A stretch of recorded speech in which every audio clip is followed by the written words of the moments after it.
নমস্কার। চলে আসলাম ভাবার্থ রত্নাকর শ্লোক সংখ্যা 8 নম্বর শ্লোক এটা, ঠিক আছে। এবং মেষ লগ্ন নিয়ে আমরা জানছি ভাবার্থ রত্নাকরে, পরবর্তীকালে অন্যান্য লগ্ন সম্পর্কেও আনবো। সুতরাং চ্যানেলটা সাবস্ক্রাইব করে রাখুন, যাতে আপনার যে লগ্ন সেই লগ্ন সম্পর্কেও আপনি যাতে জানতে পারেন পরবর্তীকালে।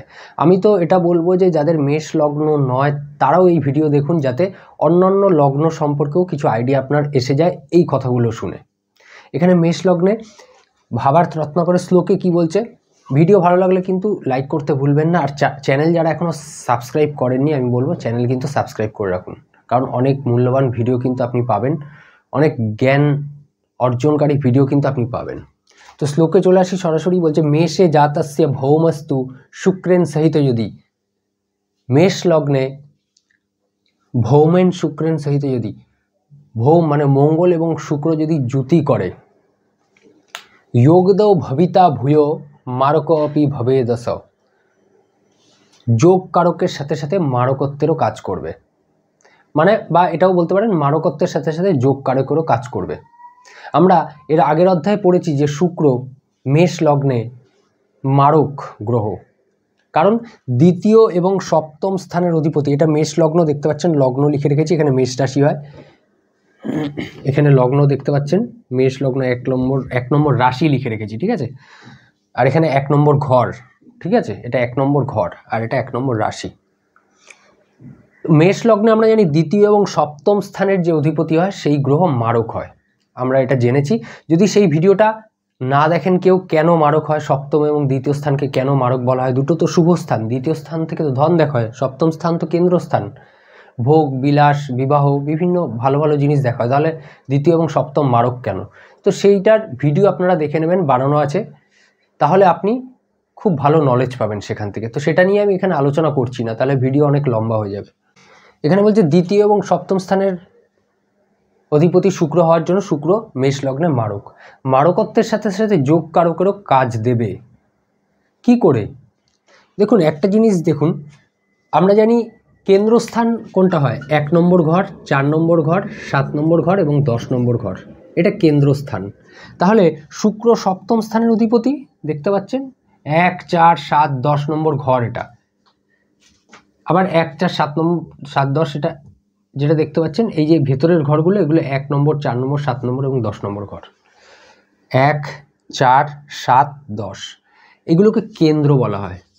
আর আপনারা জানেন যে ত্রিকোণ স্থান কোনটাকে বলা হয়, ত্রিকোণ বলা হয় 1, 5 এবং 9 নম্বর ঘরকে ত্রিকোণ। তাহলে 1, 5 এবং 9 নম্বর ঘর, 1, 5, 9, এই যে 1, 5, 9, ঠিক আছে, 1, 5, 9 এটা ত্রিকোণ স্থান। তাহলে কেন্দ্র এবং ত্রিকোণ স্থানের অধিপতি রাজযোগ তৈরি করে, কেন্দ্র ত্রিকোণ রাজযোগ, এটা আমরা জেনেছি। যদি সেই ভিডিওটা কেউ না দেখে থাকেন, সেই ভিডিওটাও দেখে নেবেন, কেন্দ্র ত্রিকোণ রাজযোগ কীভাবে তৈরি হয়, আমি আই বাটনে পারলে দিয়ে দেবো, ঠিক আছে। এখন মেষ লগ্নে মঙ্গল লগ্নের অধিপতি এবং অষ্টম স্থানের অধিপতি, তাহলে লগ্ন কেন্দ্রস্থানও ধরা হয়, কেন্দ্রস্থানের মধ্যেও আসে, আবার ত্রিকোণ স্থানের মধ্যেও আসে। আর সপ্তম স্থান তো কেন্দ্রস্থান, তাহলে সপ্তম স্থানের অধিপতি শুক্র এবং লগ্নের অধিপতি মঙ্গল, তার মানে ত্রিকোণ স্থানের, তাহলে কেন্দ্র ত্রিকোণ রাজযোগ তৈরি করতে পারে যুতি করে এরা, তাই তো। তাহলে এখানে বলছে মেষে জাতস্য ভৌমস্তু শুক্রেন সহিত যদি, মানে যুতি করে, যোগদৌ ভবিতা ভূয় মারক অপি ভবেদস, মারকের সাথে সাথে যোগ কারকেরও কাজ করে। কিভাবে কাজ করে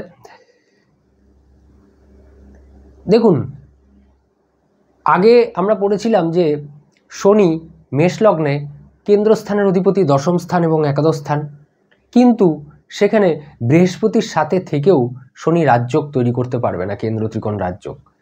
ত্রিকোণ স্থানের অধিপতি বৃহস্পতি, তাও করতে পারবে না। কারণ কি? কারণ শনি এক তো নৈসর্গিক রূপে অশুভ গ্রহ, আবার তাৎকালিকভাবেও একাদশ স্থান মানে অশুভ স্থানের অধিপতি, আবার লগ্নপতির সঙ্গেও সম্পর্ক কিন্তু শত্রুতার, মিত্রতার নেই, তাই কেন্দ্র ত্রিকোণ রাজযোগ তৈরি করতে পারবে না বৃহস্পতির সাথে থেকেও। কিন্তু এখানে মেষ লগ্নে মঙ্গল নৈসর্গিক রূপে অশুভ গ্রহ ঠিকই, কিন্তু মেষ লগ্নে যেহেতু লগ্নপতি, তাই মঙ্গলকে এখানে শুভ ধরা হবে, শুভ গ্রহ ধরা হবে মেষ লগ্নে। আবার শুক্র লগ্নের মিত্র, লগ্নপতির মিত্র নয় কিন্তু শত্রুও নয়, সম ধরা হয়, নিউট্রাল, মানে কেউ কারোর বিরোধিতা করে না। কিন্তু শনি ওখানে, শনি বৃহস্পতি যে রাজযোগ, সেখানে শনি তো নৈসর্গিক রূপেও অশুভ গ্রহ ছিল, এখানে শুক্র নৈসর্গিক রূপে শুভ গ্রহ। আর লগ্নপতির শত্রু ছিল, এখানে শুক্র লগ্নপতির শত্রু নয়। আবার কেন্দ্রস্থানের অধিপতি, কোনো অশুভ ঘরেরও অধিপতি নয় শুক্র। তাই মঙ্গল এবং শুক্র কিন্তু কেন্দ্র ত্রিকোণ রাজযোগ তৈরি করতে পারে। এখন মঙ্গল, ধরুন মঙ্গল এখানে বসে রয়েছে চতুর্থ স্থানে বা যে কোনো স্থানে, মঙ্গল এবং শুক্র এখানে বসে রয়েছে।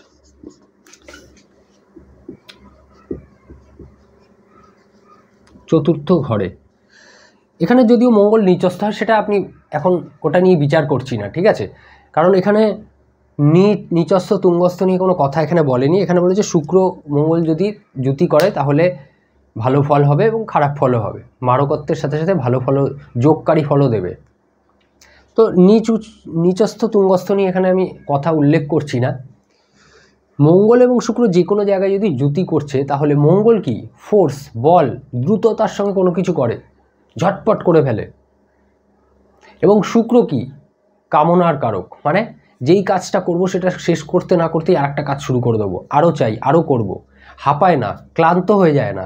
তাহলে এরকম একটা গ্রহ যে দেরি করে না, দ্রুততার সঙ্গে কাজ করে, এবং আরেকটা গ্রহ শুক্র যে করতেই থাকে নিরলসভাবে, কোনো ক্লান্ত বোধ করে না, তাহলে এই দুটো গ্রহ যদি যুতি করে, শুক্রকে যদি সেরকম ফোর্স দিয়ে দেয়, তাহলে কতটা ফোর্সের সঙ্গে সে কাজ করবে, এবং যতটা ফোর্সের সঙ্গে কাজ করবে তত সে উন্নতি করতে পারবে। তার মানে রাজযোগকারী হয়ে যাচ্ছে ব্যাপারটা অনেকটা, এটা আপনারা বুঝতে পারছেন। আবার যেহেতু সপ্তম এবং দ্বিতীয় স্থান মারক, তাই শুক্র কিন্তু মারক খণ্ডের সময় কিন্তু শুক্র মরণ তুল্য কষ্ট দিতে পারে বা মরণ দিতে পারে, এটা আমরা বুঝেছি। মরণ না দিলেও মরণ তুল্য কষ্ট দিতে পারে, কারণ অষ্টমের দ্বাদশ স্থান এবং তৃতীয় স্থানকেও আমরা আয়ুস্থান ধরি, তারও দ্বাদশ স্থান দ্বিতীয়। এইগুলো নিয়ে অলরেডি আমি বুঝিয়েছি, ভিডিও আমার বানানো রয়েছে। তৃতীয় এবং অষ্টম আয়ুস্থান কেন ধরা হয়, এগুলো নিয়ে আমার ভিডিও বানানো রয়েছে। যারা আমার ভিডিও ক্রম অনুসারে দেখছেন তারা জানেন। এই জন্য আমি বলবো যে আমার ভিডিও আপনারা যারা যারা দেখছেন ক্রম সংখ্যা অনুসারে দেখুন, তাহলে অত্যন্ত ভালোভাবে বুঝতে পারবেন।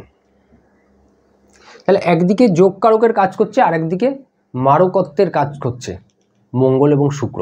মানে ধরুন আপনার সঙ্গে এমন কোনো ঘটনা ঘটলো যেটা সহ্য করা অসম্ভবের মতো হয়ে গেল, যেটা খুব কষ্টদায়ক, কিন্তু সেই ঘটনাটা ঘটার ফলে এমন কিছু আপনার লাইফে হলো যেটা আপনার লাইফে একটা দারুণ চেঞ্জেস আনলো, খুব ভালো হলো।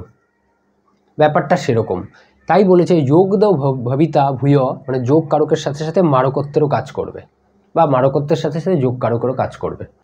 ভিডিওটা ভালো লাগলে অবশ্যই লাইক করবেন। চ্যানেল যদি সাবস্ক্রাইব এখনও না করে থাকেন, চ্যানেল সাবস্ক্রাইব করে দিন এবং বেল আইকনে গিয়ে অল অপশানটা দাবিয়ে দিন। আমি যখন ভিডিও আপলোড করব আপনি নোটিফিকেশান পেয়ে যাবেন, অসুবিধা হবে না। আর যদি সাবস্ক্রাইব না করে থাকেন তাহলে কিন্তু আপনি অনেক নলেজ, অনেক জ্ঞান থেকে, অনেক ভিডিও থেকে কিন্তু আপনি বঞ্চিত হয়ে যেতে পারেন। দেখা হবে পরের ভিডিওতে। ভালো থাকুন, সুস্থ থাকুন, নমস্কার।